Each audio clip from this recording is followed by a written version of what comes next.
नमस्कार, आप देख रहे हैं खबर फास्ट। सवाल आपका लेकर हाजिर हूं मैं पूजा सचदेवा। लंबे इंतजार के बाद और कोरोना की तीसरी लहर की आशंका के बीच हरियाणा, बिहार और महाराष्ट्र में स्कूल खुल गए हैं। हरियाणा में आज से 9वीं से 12वीं कक्षा के विद्यार्थियों के लिए स्कूलों में पढ़ाई शुरू हो गई है। कोरोना काल में स्कूल खोलने से पहले शिक्षा विभाग द्वारा स्कूलों में आवश्यक प्रबंध करने के निर्देश जारी किए गए हैं।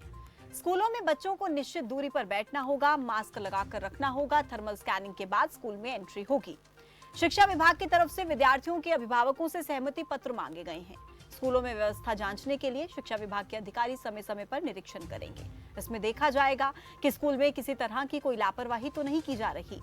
तो इन तमाम गाइडलाइंस को फॉलो करते हुए नए शैक्षणिक सत्र में आज पहले दिन हरियाणा में स्कूल खुल गए हैं। तो कैसा रहा आज का दिन? और चूंकि कोरोना की तीसरी लहर की आशंका बनी हुई है, ऐसे में आगे क्या होगा, सरकार की तरफ से क्या तैयारी है, आज सवाल आपका में इसी को लेकर हम चर्चा करेंगे।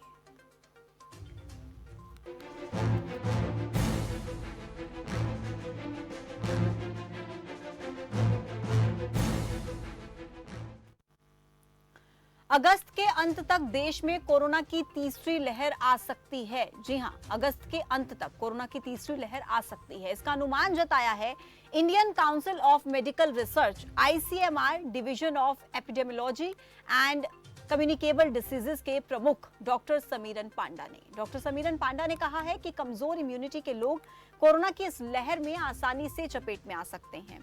ये भी आशंका जताई है कि कोरोना प्रतिबंधों में ढील कोरोना की तीसरी लहर की वजह बन सकती है। विश्व स्वास्थ्य संगठन डब्ल्यूएचओ के प्रमुख टेड्रोस अधनोम ने दुनिया भर के देशों को चेतावनी दी है कि कोविड-19 की तीसरी लहर आ चुकी है और ये अभी अपने प्रारंभिक स्टेज में है। देखिए, क्योंकि आज हम बात कर रहे हैं बच्चों की, बात कर रहे हैं स्कूलों की, तो आपको ये भी बता देते हैं कि केंद्र शासित प्रदेश पुडुचेरी ने कुछ समय के लिए स्कूल खोलने के अपने डिसीजन को स्थगित कर दिया है, क्योंकि हाल ही में वहां पर 20 बच्चे एक साथ कोरोना से संक्रमित मिले हैं। 16 जुलाई यानी कि आज ही से पुडुचेरी में स्कूलों को खोला जाना था, लेकिन संक्रमण को देखते हुए फैसले को स्थगित कर दिया गया है। लेकिन हरियाणा में आज से स्कूल खुल गए हैं, तो क्या ऐसे समय पर सरकार का ये फैसला सही है और इंतजाम क्या है इसको लेकर के आज सवाल आपका में इस पर चर्चा होगी। दो मेहमान मेरे साथ जुड़ेंगे, उनसे हम सवाल जवाब करेंगे, लेकिन सबसे पहले नजर उन सवालों पर जो आज हम पूछेंगे अपने मेहमानों से। सबसे पहला सवाल, स्कूल खोलने के फैसले से आप कितने सहमत हैं? यानी कि जनता, दर्शक कितने सहमत हैं? कोरोना काल में स्कूल खोलना क्या कोई बड़ी भूल हो सकती है, गलती हो सकती है? पहले बच्चों को वैक्सीन, फिर खुले स्कूल, ये भी सवाल है। क्या प्रदेश में स्कूल खोलने का समय सही है? स्कूल खुल चुके हैं, लेकिन इंतजाम कितने माकूल हैं? इन सवालों को लेकर आज हम चर्चा करेंगे। नंबर आपके टेलीविजन स्क्रीन पर फ्लैश हो रहे हैं, नंबर्स पर कॉल करके आप अपने सवाल पूछ सकते हैं, आप अपनी राय दे सकते हैं। आपके मन में कोई भी सवाल स्कूल खुलने को लेकर या आप कोई राय देना चाहते हैं तो आप इन नंबर्स पर कॉल कीजिए, अपने सवाल कीजिए, अपनी राय दीजिए।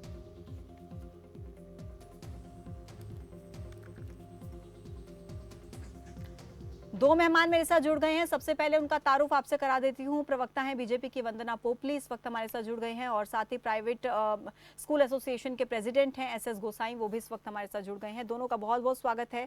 सबसे पहले एसएस गोसाई जी, आप ही का रुख कर लेती हूँ, क्योंकि आप प्रेसिडेंट हैं प्राइवेट स्कूल एसोसिएशन के। आपने देखा आज किस तरीके का माहौल रहा, अब क्या कहेंगे आप इस पर? सरकार का स्कूल खोलने का फैसला तीसरी लहर की आशंका के बीच कितना सही? चलिए, कुछ टेक्निकल प्रॉब्लम है मुझे लगता है। मैं वापस से आपके पास लौटती हूँ एसएस गोसाई जी, वंदना जी के पास जाऊंगी। वंदना जी, किस तरीके की तैयारियां आप लोगों की तरफ से आज की गई और क्या मानती हैं आप, क्या वो तैयारियां काफी थी स्कूल खोलने को लेकर? देखिए, स्कूल खोलने का जो फैसला था उसको लेने से पहले बहुत सारी चीजों को सोचना आवश्यक था। सबसे पहले क्योंकि बच्चे हमारा भविष्य है और उनके बारे में हर एक चीज को सोचना और उससे बात कर लेना बहुत जरूरी था। कोरोना में जो अभी दूसरी लहर आई, हमने सबसे पहला जो काम किया था, जब हमें आहट सुनाई दी दूसरी लहर की, तो हमने सबसे पहले स्कूल बंद किए। और आज हमें लगा कि स्थितियां थोड़ी सामान्य हैं। आज जो बच्चे हैं वो स्कूल जा सकते हैं। इतना तो आप भी इस चीज को मानते होंगे कि एक्चुअल और वर्चुअल में बहुत ज्यादा डिफरेंस होता है। आप वर्चुअली कितना पढ़ा लीजिए, लेकिन जो एक्चुअली क्लास में बैठकर बच्चों के साथ इंटरेक्शन होती है, बच्चों की जो अपने अध्यापकों के साथ बात होती है, वो बेहतर ढंग से हो सकती है। और आज स्थितियां कंपैरेटिवली बहुत सामान्य हैं और इसके लिए लगा कि अब स्कूल खोलने की आवश्यकता है। स्कूल खोले गए, तमाम तरह की तैयारियां की गई हैं। हमने ध्यान रखा है तमाम तरह की जितनी भी इंस्ट्रक्शन जो हैं हमने स्कूलों को दी हैं, चाहे बच्चों के लिए हो कि वो अपना फेस जो है वो कवर कर कर आए। वो बच्चे जो स्कूल आना चाहते हैं वो स्कूल आए, जो अभी भी ऑनलाइन एजुकेशन लेना चाहते हैं वो घर बैठ के ऑनलाइन एजुकेशन ले सकते हैं। उनके पास मास्क होना चाहिए, वो अपना हाथ सैनिटाइज करते रहें। साबुन और सैनिटाइजर की व्यवस्था भी स्कूल की तरफ से की गई है। टीचर्स के जो डेटाज हैं वो भी लगातार लिए जा रहे हैं कि वो वैक्सीनेटेड हैं या नहीं है। डिस्टेंस का ध्यान रखा जा रहा है कि जो डिस्टेंस में जो है बच्चे डिस्टेंस में बैठे हैं। मिड डे मील बिल्कुल उसका भी रोक दिया गया है कि मिड डे मील जो बनेगा नहीं, सूखा वितरित किया जाएगा। साथ ही जो बच्चे हैं उनका टाइम पीरियड कम रखा गया है ताकि 9 से 12 के बीच में। वंदना जी, बीच में ऐसा कोई एक खाने बात का भी समय बताएं नहीं कि रखा अभी गया। तक बच्चों के लिए कोई वैक्सीनेशन नहीं है, बच्चों को वैक्सीन हम नहीं दे सकते हैं अभी, और कब तक बच्चों के लिए वैक्सीन होगी अभी ये भी कुछ क्लियर है नहीं।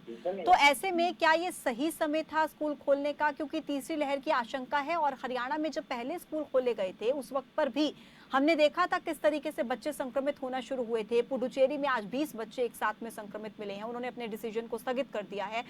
सही समय है क्या, ये समय पर सवाल है, क्या ये सही टाइम है? आप मानती हैं कि कोरोना की तीसरी लहर जब अगस्त तक आ सकती है, आईसीएमआर के डॉक्टर्स जो हैं वो इस बात का जिक्र कर रहे हैं, क्या इस समय पर स्कूल खोलना सरकार की कोई भूल हो सकती है, या आपको लगता है कि ये फैसला आप लोगों का सही है? देखिए सुधा, कोई भी फैसला लिया जाता है तो बहुत ज्यादा सोच विचार कर लिया जाता है, सभी से बातचीत करके फिर उसका डिसीजन लिया जाता है। मैंने आपको पहले कहा कि बच्चे हमारा भविष्य है, उनको लेकर हम खिलवाड़ नहीं कर सकते हैं। लेकिन आप पुडुचेरी से कंपैरिजन कर रहे हैं, वहाँ की स्थितियां क्या हैं और हरियाणा की स्थितियां क्या हैं वो देखना आवश्यक है। स्कूल खोलने से पहले तैयारियों की आवश्यकता होती है कि सब कुछ सैनिटाइज हो, ये देखा जाए कि डिस्टेंस में उनको बिठाया जाए, इन सब इंस्ट्रक्शन दी जाए, बच्चों की पेरेंट्स की कंसेंट ली जाए, ये सब आवश्यकता है। लेकिन तैयारियां तो वंदना जी पिछली बार भी की गई थी। अगर लगा कि कहीं पर भी कोई मुश्किल है, पूजा जी एक बार बात कंप्लीट कर लूं मैं। हम्म। अगर लगा कि कहीं पर भी कुछ गड़बड़ होती है कि आशंका दिखाई देती है कि हमारे बच्चे खतरे में आ सकते हैं, तो इमीडिएटली स्कूल फिर से बंद किए जा सकते हैं। दूसरी लहर में बहुत हमें क्रिटिसाइज किया गया विपक्षी पार्टियों की तरफ कि आपने सबसे पहले स्कूल बंद कर दिए, अभी तो कुछ होना ही नहीं था। लेकिन दूरदर्शी निर्णय था मेरी सरकार का कि दूसरी लहर के आने से पहले हमने सबसे पहले स्कूल बंद किया, तो बच्चों का इतना इम्पैक्ट नहीं आया है। और स्कूल बंद करने में कुछ ज्यादा समय नहीं लगना, एक नोटिफिकेशन होना और स्कूल बंद हो जाना, उसके लिए तैयारियों की आवश्यकता नहीं। लेकिन वंदना जी, बात वही है ना कि जब स्कूल खोलने के आपने स्कूल खोल दिया, अभी स्कूल बंद हो सकते हैं दोबारा से, आप इस बात का जिक्र कर रही हैं, लेकिन तब तक अगर बच्चे संक्रमित होना शुरू हो गए तो फिर स्थितियां बिगड़ सकती हैं। मैं लौटूंगी आपके पास, एसएस गोसाई जी के पास जाऊंगी। एसएस गोसाई जी, आप किस तरीके से देखते हैं सरकार के डिसीजन को? क्या आपको लगता है इस समय पर स्कूल खोलना, जब तीसरी लहर की आशंका है, आईसीएमआर के डॉक्टर्स कह रहे हैं अगस्त तक तीसरी लहर आ सकती है, और कई ऐसे राज्य हैं जहां पर देखा गया है कि बच्चे संक्रमित होना शुरू हो रहे हैं? जी, इसके दो पहलू हैं। एक पहलू तो ये है कि बच्चों का मनोवैज्ञानिक, शारीरिक और बौद्धिक विकास घर पर बैठकर के बिल्कुल नहीं होता है, क्योंकि बच्चा अगर घर में अकेला है तो क्या खेलेगा? वो कंप्यूटर में गेम खेलेगा, मोबाइल पर गेम खेलेगा, तो उसका विकास होना संभव नहीं है उतना। और घर में बैठे बैठे उसका जो नाड़ियां है, उसके नर्वस सिस्टम है, वो स्लो पड़ जाएगा। तो पहली बात तो ये है कि उसके जो पोटेंशियल है, उसका जो इनेट पावर्स है, उनको खोलने के लिए स्कूल से अच्छा कोई स्थान नहीं है। घर पर बच्चा अकेला रह करके इसको विकसित नहीं कर सकता है। अब रही बात कि स्कूल खोलना चाहिए नहीं खोलना चाहिए, अगर स्कूल खोलते हैं, अगर हमारी व्यवस्था अगर इस तरह की है कि बच्चे अलग अलग जाएं, क्लास में तो स्कूल कर देगा इंतजाम, क्लास में तो स्कूल व्यवस्था कर देगा कि अलग अलग डेस्क पर बिठाएं, उनको सैनिटाइज कर दें, ये तो हो सकता है। वहां पर एक ही डेस्क एक बच्चे को पूरे पीरियड के लिए दिया जाए, ये तो संभव है। पर जो शिक्षा का उद्देश्य है, वो उद्देश्य हम अचीव नहीं कर पाएंगे। एसएस गोसाई जी, मैं आपके पास वापस आती हूँ। करीम खान है एक दर्शक मध्य प्रदेश से। करीम जी, स्वागत है आपका। जी पूजा जी नमस्कार। जी नमस्कार, बताएं। हाँ, मैं कह रहा हूँ कि सरकार को चाहिए स्कूल अभी नहीं खोलना चाहिए। हाँ, स्कूल अभी नहीं खोलना चाहिए क्योंकि ये व्यवस्था नहीं कर सकते। ठीक है। बच्चे हैं, लंच टाइम में, हाफ टाइम में बाहर जाके वो डिस्टेंस का पालन नहीं कर सकते। इनको स्कूल नहीं खोलना चाहिए। सरकार को ये चाहिए कि ये जो यात्राएं चल रही है इसको भी बंद करना चाहिए। जी। हम बच्चों के बारे में तो सोच रहे हैं, जो यात्रा निकल रहे हैं और बिगड़ काम कर रहे हैं, यहाँ पे बाजारों के इन पे सख्ती होना चाहिए और किसी लहर से बचना चाहिए। तो कोई जरूरी नहीं है कि जुलाई में ही आप स्कूल खोलें, आप आगे भी खोल सकते हैं। जी। आप जनवरी में खोल सकते हैं, फरवरी मार्च में खोल सकते हैं। ऐसा कोई जरूरी नहीं है कि जुलाई में ही स्कूल खोलना चाहिए। सरकार को निर्णय करे लेना चाहिए। ठीक है करीम खान जी, बहुत शुक्रिया आपका जुड़ने के लिए। एसएस गोसाई जी, वापस से आपका रुख करूंगी। देखिए दर्शक भी इस बात का जिक्र कर रहे हैं, क्या आपको लगता है कि उतनी बारीकी से आप कोविड प्रोटोकॉल्स का पालन बच्चों से करवा सकते हैं स्कूल में, या ऐसा है, फिर बच्चों क्योंकि की पहले भी immunity एसएस बढ़ाने के गोसाई जी। लिए कहीं तो हमको उनको एक्सपोज करना पड़ेगा। पूरी सावधानी बरतें हम। लेकिन अभी आप देखिए कि मनाली में, शिमला में, मसूरी में कितनी भीड़ थी जी। तो जब पेरेंट्स अपने बच्चों को लेके वहां जा सकते हैं और कोई सावधानी नहीं बरती, उन्होंने न मास्क लगा रखा था न डिस्टेंस का ध्यान रखा उन्होंने, तो बच्चा वहां भी जा सकता है। और स्कूल में तो फिर भी ध्यान रखा जा सकता है, उनको डिस्टेंस मेंटेन कराया जा सकता है, उनके सैनिटाइज किया जा सकता है हर जगह को। तो ये जो है जरूरी नहीं है कि स्कूल में उसको संक्रमण हो जाए। लेकिन एसएस गोसाई जी, क्या आपको नहीं लगता कि अभिभावकों पर बोझ बढ़ जाएगा? क्योंकि अगर अभी जुलाई का महीना है, अभी स्कूल खोले गए हैं, तीसरी लहर की आशंका है, अगर फिर से स्कूल बंद किए जाते हैं, अध्यापक जाहिर सी बात है जो अभिभावक हैं वो स्कूल की फीस पे करेंगे, एडमिशन फीस पे करेंगे। अगर फिर से स्कूल बंद हो गए, अभिभावकों पर बोझ को आप किस तरीके से देखते हैं? देखिए वैसे तो स्कूल अप्रैल में खुल जाते हैं, लेकिन अगर इसकी वजह से अगर डिले हो गया, ये तो अपने स्कूल में जा करके वो पेरेंट्स और बच्चे के स्कूल में जा करके प्रिंसिपल से ये तय कर लें कि वो कितने इंस्टॉलमेंट में फीस दे सकते हैं। जरूरी नहीं है सारे की सारी फीस एक ही बार में दें, क्योंकि ऐसे व्यवस्था होनी चाहिए और करनी चाहिए और करते भी हैं। वंदना पोपली जी, पेरेंट्स पर बोझ बढ़ जाएगा? क्या आपको लगता है कि अगर स्कूल एक बार फिर से बंद होते हैं, क्योंकि अभी देखा गया है पहले जिस तरीके से स्कूल बंद किए गए, कुछ काफ़ी पेरेंट्स ऐसे थे जिन्होंने अपने बच्चों की फीस भर दी थी। हर इंसान उतना सक्षम नहीं होता है कि एक बार में उतनी फीस पे कर दे, फिर अगर स्कूल नहीं खुलते तो कहीं ना कहीं उन पर असर पड़ता है, आर्थिकी पर असर पड़ता है। देखिए अगर हम बात करें सरकारी स्कूलों की, तो वहाँ पर बच्चों की फीस कंपैरेटिवली जो है वो उनको देने की आवश्यकता नहीं है। लेकिन अगर आप यहाँ पे प्राइवेट स्कूलों की बात कर रहे हैं, तो प्राइवेट स्कूलों में मैंने बहुत क्लोजली देखा है पूजा इस चीज को कि जितने भी स्कूल थे वहाँ पे पेरेंट्स पर इतना प्रेशराइज नहीं किया गया। आप देखेंगे कि पिछले साल का उनको रिजल्ट भी दिया गया और कई बच्चों ने जो है फीस नहीं भरी तो भी उसको अगली क्लास में प्रमोट कर दिया गया। तो ये जहाँ पर आप बर्डन की बात कर रहे हैं, तो बर्डन तो मुझे लगता है कि ऑनलाइन क्लास भी चलेंगी, तो स्कूल तो अपना काम कर रहे हैं, टीचर्स अपना काम कर रहे हैं, तो वो तो पेमेंट जो है वो पेरेंट्स की तरफ से जाएगी, चाहे वो कम जाए, इंस्टॉलमेंट से जाए। स्कूल तो ये चाहेंगे कि हम टीचर्स को अपना पेमेंट देना चाह रहे हैं, तो उसके लिए उनको फीस वहाँ से चाहिए होगी।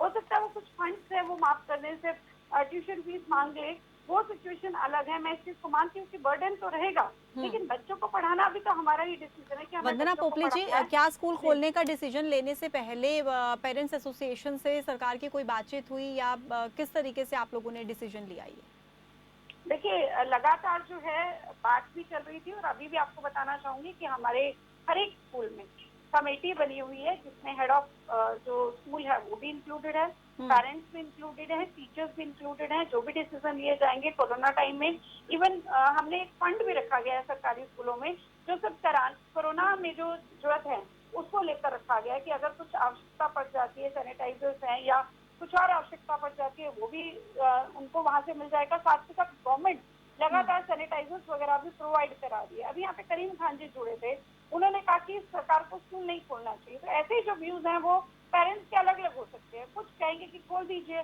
हम चाहते हैं हमारे बच्चे पढ़े, कुछ कहेंगे नहीं खोलेंगे, तो हमने भी वही ऑप्शन दिया। अगर आप चाहते हैं कि बच्चे नहीं आए तो घर बैठ कर पढ़ाइए, अगर आप चाहते हैं कि बच्चे आए तो स्कूल में भेजिए। जब तक सेफ रहेगा तब तक स्कूल में रहेंगे, सेफ रहेगा तो हो सकता है पूरा सेशन निकल जाए। अगर कहीं पर खतरा हुआ तो स्कूलों को फिर से भी बंद कर दिया जाएगा। तो यहाँ पर दोनों ऑप्शन है। और जहाँ तक इंतजाम की भी बात कर रहे थे, वो शायद उनको पूरी जानकारी नहीं है कि लंच टाइम भी रखा जाएगा, बच्चे आपस में मिलेंगे। लंच टाइम तो रखा ही नहीं था कि आइए सीधा क्लास में एंटर करिए और वहाँ पर भी आपको सबसे पहले टेम्परेचर चेक किया जाएगा, सैनिटाइज किया जाएगा, क्लास में जाइए, पढ़िए, बाहर जाना है। ठीक है, उसमें मैं लौट रही हूँ तीसरा आपके option तो है पास। ही एक नहीं दर्शक हैं करने का। बल्लभगढ़ से, दिनेश कौशिक। दिनेश जी, स्वागत है आपका। हेलो जी बताएं। मैम, मैं ये पूछना चाहता हूँ, ये वंदना जी से, जो स्कूल खोलने का निर्णय लिया है, क्या ये सही है? हमारे हिसाब से तो बिल्कुल गलत है। मैं जवाब दे दूं? जी बिल्कुल। सुन रहे हैं आप भाई साहब, आप सुन रहे हैं? अगर आपको लगता है कि स्कूल का वंदना जी, खोलने का हेलो। निर्णय सही नहीं है, मैं जवाब दे दूं, अभी आपको जवाब दे दूं मैं आपको। आपने कहा है कि स्कूल खोलने का निर्णय सही है या गलत है। हमारी सरकार को स्थितियों के अनुसार जो लगा हमने उसको किया है। अगर आपको लगता है कि बच्चे हाँ जी, सुन रहे हैं। स्कूल नहीं जाने चाहिए तो ऑनलाइन को ऑप्ट करिए, ऑनलाइन पढ़ाया जाएगा उन बच्चों को। एसएस गोसाई जी, ये जी। ऑप्शन खोल दिया गया, आप चाहें तो अपने बच्चों को स्कूल भेज दीजिए, आप चाहें तो ऑफलाइन आप बच्चों को पढ़ा लीजिए या ऑनलाइन आप पढ़ा लीजिए, आपको ऑप्शंस दे दिए गए अभिभावकों को। क्या लगता है कि ये जो कंपटीशन के इस दौर में कहीं बच्चे पीछे ना रह जाएं, या मानसिक तौर पर साइकोलॉजिकली कितना असर इस चीज का उन पर पड़ सकता है? बिल्कुल सही कहा आपने। अगर बच्चे को स्कूल नहीं भेजते हम, तो उसको बाहरी जगत का पता नहीं लगता, कॉम्पिटिटिव स्पिरिट उसकी खत्म हो जाती है। जो उसमें एक प्रतियोगिता के लिए उसको हम तैयार करते हैं स्कूल में, वो घर पर ऑनलाइन तो हम पढ़ा सकते हैं, ऑनलाइन से उसका किताबी ज्ञान तो बढ़ा सकते हैं, लेकिन जो उसके सर्वांगीण विकास के लिए होना चाहिए वो ऑनलाइन में संभव नहीं है। इसलिए प्रिकॉशंस अगर हम लिए, देखिए होने के लिए कुछ भी हो सकता है। मैं तो जिस स्कूल में मैं था वहाँ पर रेजिडेंशियल स्कूल था वो, और उस रेजिडेंशियल स्कूल में करीब 35 बच्चे उससे इन्फेक्ट हो गए, लेकिन उन 35 से 36वें पर नहीं हुआ ये। तो फिर बाद में ये देखा गया कि उनको कोरोना था, लेकिन वो कोरोना इस लेवल का था कि बच्चे उसको बर्दाश्त कर गए। उनको न तो हॉस्पिटलाइज किया गया, न उनको घर भेजा गया। ये जरूर था पॉजिटिव निकले थे वो। ये बहुत अच्छी बात है एसएस गोसाई जी, लेकिन हम इन एग्जाम्पल्स को लेकर के लापरवाही नहीं बरत सकते हैं, क्योंकि हर बच्चे का इम्यून सिस्टम इक्वल हो ऐसा भी नहीं हो सकता। अच्छा, वैक्सीन को लेकर जो मैं अभी जिक्र कर रही थी, वैक्सीनेशन बच्चों के लिए अभी तक है नहीं। अब ऐसा है कि वैक्सीनेशन वैसे हो, लेकिन जैसे अभी बहुत सारे एक्सपर्ट कह रहे हैं कि वैक्सीनेशन से बच्चों पर, छोटे बच्चों पर खास तौर से बगैर वैक्सीनेशन के भी ज्यादा असर नहीं हुआ है। बहुत थोड़े से बच्चों पर ही असर देखा गया है। और छोटे बच्चों को अगर हम प्रिकॉशंस के साथ अगर हम स्कूल भेजते हैं तो उसको एक आउटर वर्ल्ड में रहने का मौका मिलता है। घर पर तो अकेले बच्चे हैं आजकल लोगों के, अब वो अकेला बच्चा घर में क्या करेगा? वो कंप्यूटर या मोबाइल में खेलता रहेगा। तो कम से कम उसको बाहरी दुनिया का ज्ञान तो होता है। उसके लिए हम व्यवस्था कर सकते हैं। उसके लिए हम ये कर सकते हैं कि क्लास में अगर 40 बच्चों का इंतजाम है तो हम 10 ही बुलाएं, 10 को अगले पीरियड में बुला दें। जी, इस तरह से तो हम कर सकते हैं। ठीक है, लेकिन मैं वापस से आ रही हूँ आपके पास एसएस गोसाई जी। एक दर्शक है रणवीर सिंह रोहतक से। रणवीर जी, स्वागत है आपका, पूछिए अपना सवाल।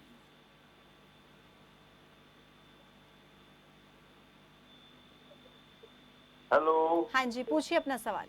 हाँ फूला जी, नमस्कार। जी नमस्कार। देखिए, स्कूलों को खोलना भी जरूरी है।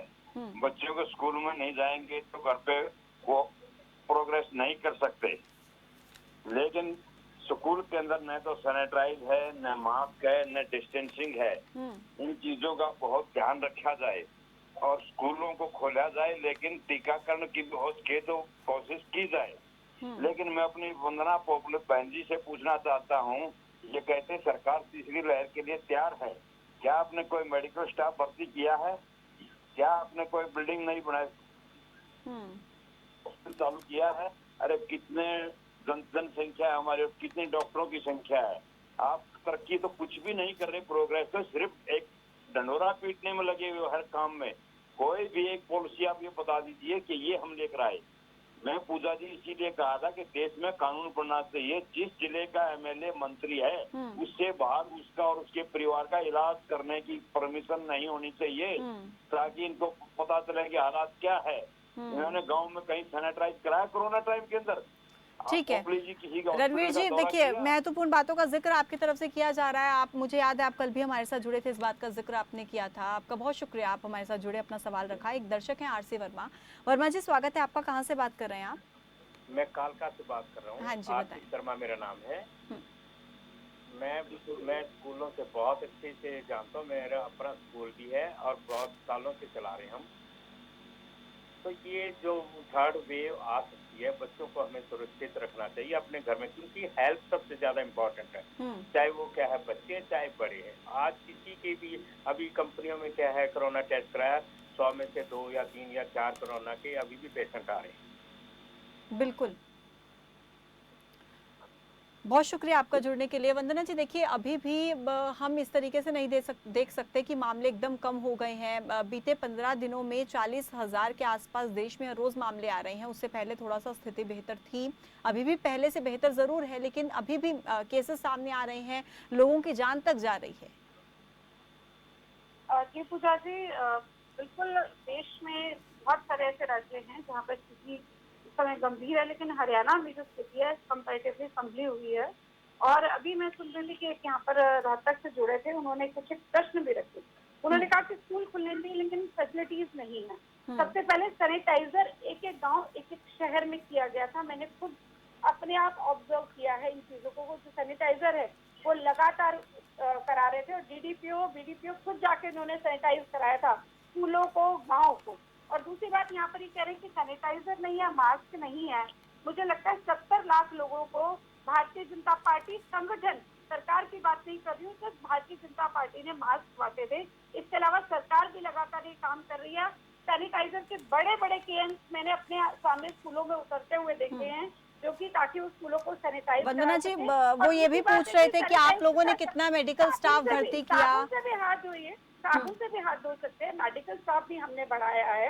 आप देखेंगे ऑक्सीजन प्लांट लग रहे हैं। हमें फर्स्ट वेव के टाइम नहीं मालूम था कि ऑक्सीजन की इस तरह से कमी पड़ जाएगी, लेकिन हमें इसको 10 दिन के अंदर, चाहे हवाई जहाज से लानी पड़ी, चाहे रेल से लानी पड़ी, कैसे भी करके हमने ऑक्सीजन सबको पहुंचाई। हमें मालूम नहीं था कि कौन से रूप में आएगा। ऐसा अभूतपूर्व क्राइसिस, ऐसा दुश्मन जो हर पल रूप बदल रहा है, लेकिन हम उसके लिए हर समय तैयार है। ऑक्सीजन प्लांट हर एक एरिया में बनाए जा रहे हैं ताकि अगली बार ये मुश्किल नहीं हो। ऑक्सीजन कंसंट्रेटर मंगाए गए, तो ऑक्सीजन नहीं मिल रही तो अपने आप बना देता है ऑक्सीजन कंसंट्रेटर।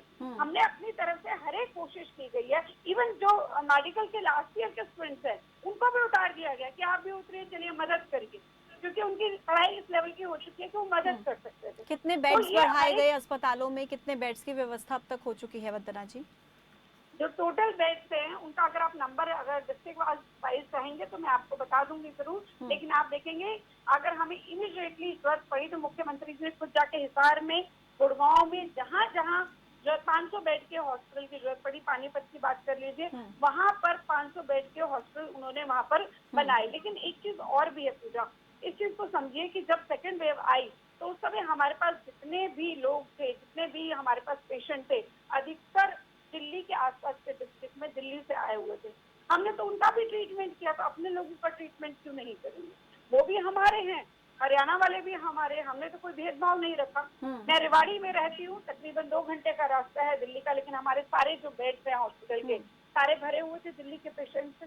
अम्बाला तक गए हुए थे क्योंकि दिल्ली में उनको हेल्प नहीं मिली। देखिए वो तो जाहिर सी बात है वंदना जी, अगर हरियाणा के भी बहुत सारे लोग दिल्ली में रहते हैं, तो जब उन्हें वहाँ पर मेडिकल फैसिलिटीज की जरूरत होगी तो डिफरेंशिएट नहीं कर रही, मैं सिर्फ आपको बता रही हूँ कि हम इस स्थिति के लिए भी तैयार थे, हमने हर एक चीज को झेला।